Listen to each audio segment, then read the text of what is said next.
हम समाजवादी पार्टी के राष्ट्रीय प्रवक्ता का रुख कर लेते हैं।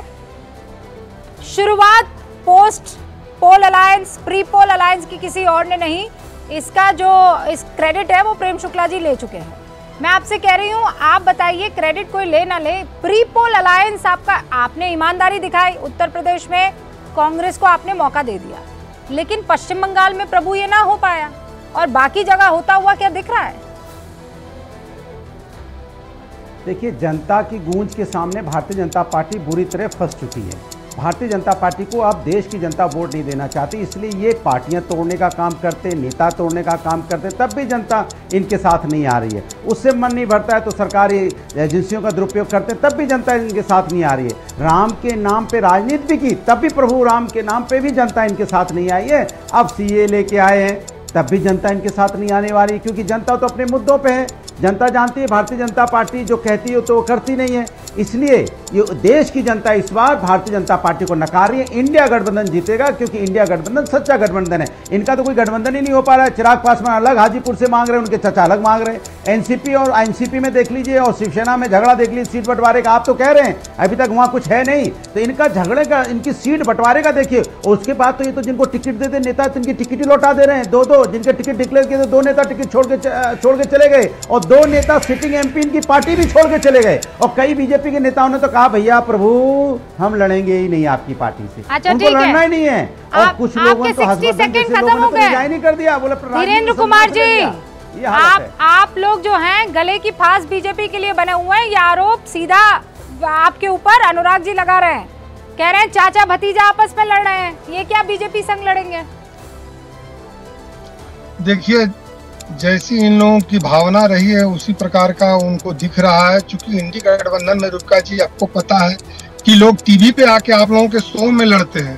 हमारे यहाँ तो कोई बयानबाजी टीवी पे आके नहीं हो रहा है कि हमको इनसे लड़ाई है, इनसे लड़ाई है। हम तो बिहार की लड़ाई लड़ रहे हैं। हमारे नेता चिराग पासवान ने कहा है कि हमारा गठबंधन बिहार से है, बिहार के लोगों से है, और अगर हमको 370 या 400 के पार जाना है तो इसके लिए हमको कौन सा फिटेस्ट कैंडिडेट कहाँ पे लड़ाई लड़ेंगे, इसकी बातें हो रही हैं। और 1-2 दिन के अंदर में आपको भी पता चल जाएगा और बिहार और देश को भी पता चल जाएगा।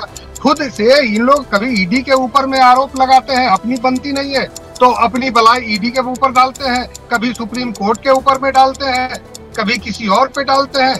खुद पे इन लोगों की क्षमता समाप्त हो चुकी है, तो हमारे क्षमता पर शक पैदा करने की कोशिश कर रहे हैं, जिसमें इनको कामयाबी नहीं मिलेगी। हमारा एनडीए गठबंधन अटूट है, मजबूत है, और 40 की 40 सीटें बिहार से जीत करके और देश के प्रधानमंत्री आदरणीय Narendra Modi times up sir, Bihar times up. मैं आपके पास आऊंगी। किशोर जी, महाराष्ट्र में आप लोगों ने सबको फंसाया हुआ है। आपकी पार्टियां फंसी तो फंसी, आपने इन 2 खेमों को भी फंसाया हुआ है। उद्धव जी क्यों नहीं मान रहे हैं? देखिए, अपोजिशन की यूनिटी का इंडेक्स 100% महाराष्ट्र में है। अभी जो महाविकास आघाड़ी में जो पार्टियां थी, एनसीपी, कांग्रेस और किशोर जी, आपकी इजाजत के साथ एक बड़ी खबर बस तोड़ देना चाहती हूँ। खबर यह है कि चिराग पासवान, अभी धीरेन्द्र कुमार हमारे साथ जुड़े हुए थे, कह रहे थे कि जल्दी आपको खबर मिल जाएगी। अभी चिराग पासवान जेपी नड्डा से मुलाकात करके बाहर निकले हैं। बिहार में सीट समझौते पर इनफैक्ट बात हो गई है। जेपी नड्डा और चिराग पासवान की बैठक हो गई है।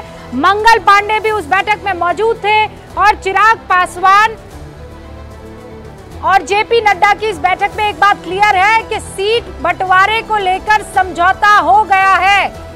डिटेल में जानकारी हम हासिल करेंगे, लेकिन यह बड़ी खबर आपको बताना जरूरी था। कहा यह भी जा रहा है कि किसी भी वक्त अब बीजेपी की तरफ से दूसरी लिस्ट जारी हो सकती है। किशोर जी, आप अपनी बात अब जारी रखिए। बड़ी खबर थी, बताना जरूरी था दर्शकों। हाँ रूबिका जी, मैं बता रहा था कि महाराष्ट्र में महाविकास आघाड़ी जो विपक्ष था, उसमें शुरुआत में तो आपने देखा कि एनसीपी, कांग्रेस और शिवसेना थी। बाद में हमने, क्योंकि पिछले वक्त हमारे यहाँ कदावर लेटा है प्रकाश आंबेडकर जी, इन्होंने विपक्ष के वोट बहुत काटे थे, तो अभी हमने उनको ऑफर किया है। और कुछ सीटों पे किरकिरी है, लेकिन एक बात मैं क्लियर कर रहा हूँ कि प्रकाश आंबेडकर जी, अभी उनके जो दादाजी थे, उन्होंने जो संविधान भारत को दिया है, उस संविधान को बचाने के लिए वो विपक्ष के साथ रहने को तैयार है। लेकिन मैं आज आपको बताता हूं कि कुछ सीटों पर, यानी 4 सीटों पे तो अपोजिशन उनके खिलाफ कैंडिडेट नहीं डालेगा, लेकिन कुछ सीटों पे फ्रेंडली कॉन्टेस्ट हो सकता है। लेकिन प्रकाश आंबेडकर जी के सीटों पर ही, लेकिन एनसीपी और कांग्रेस का सवाल है या फिर शिवसेना का सवाल है, तो हम लोगों ने तय कर लिया है कि प्रकाश आंबेडकर को हम एकोमोडेट करेंगे। लेकिन एक बात मैं बताना चाहता हूँ रूबिका जी, कल मैंने उद्धव जी की सभाएं अटेंड की। यवतमाल जिले के अंदर हजारों लोग धूप में खड़े थे। मुझे लगता है मौसम बिगड़ गया है। हाँ, प्रेम शुक्ला जी, सिग्नल जो आया था वो कल का सिग्नल मुझे देख के लगता है कि आपका महाराष्ट्र में सुपड़ा साफ होने वाला है। मैं राजनीति से हटकर ग्राउंड रिपोर्ट बता रहा हूँ। हाँ, ग्राउंड पर थे ना, यवतमाल की बात कर रहे हैं। अब मैं जवाब ले लेती हूँ। प्रेम शुक्ला जी, सुपड़ा साफ कर रहे हैं आपका? जी, किशोर तिवारी जी को हसीन सपने देखने का तो संवैधानिक अधिकार है, ये हसीन सपने देख सकते हैं। लेकिन सत्य ये है कि इनके सिर्फ मुंबई शहर में, जहां शिवसेना का गढ़ कहा जाता था, उसमें से इनके 85 में से 55 कॉरपोरेटर जो हैं वो शिवसेना छोड़कर जा चुके हैं।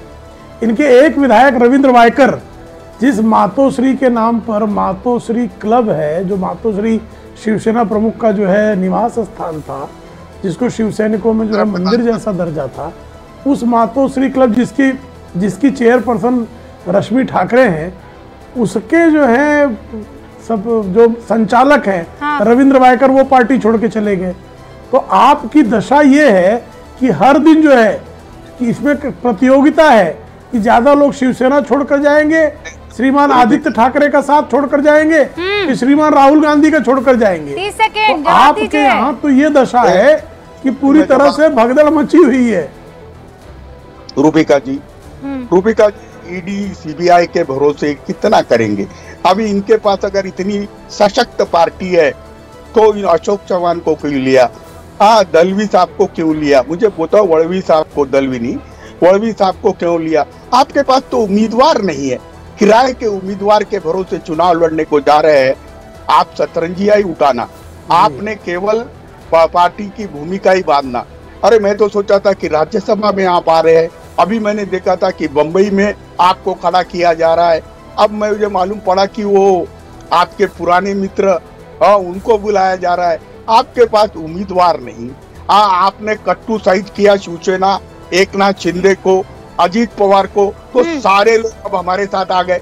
आज शिवसेना में सब लौट के आ गए और सारे शिवसैनिक तो उद्धव ठाकरे के पास है। आप दोनों गजब कॉन्फिडेंस के साथ एक दूसरे पर आरोप लगा रहे हैं। रुक जाइए, अब रिबटल का मौका दीजिए और उसके बाद मेरे दो और मेहमान। मैं तो तथ्यों के साथ लगा रहा हूँ। हाँ, रूबिका जी, मैंने जो कुछ कहा तथ्य कहे, इन्होंने तथ्य कौन सा बताया? मैं 85 इनके पार्षदों में से 55 जो हैं वो एकनाथ शिंदे के साथ चले गए, तथ्य है ये। रविंद्र वायकर छोड़कर चले गए, तथ्य है ये। इनके 13 सांसद छोड़कर चले गए, तथ्य है ये। इनके 43-44 विधायक छोड़कर चले गए, तथ्य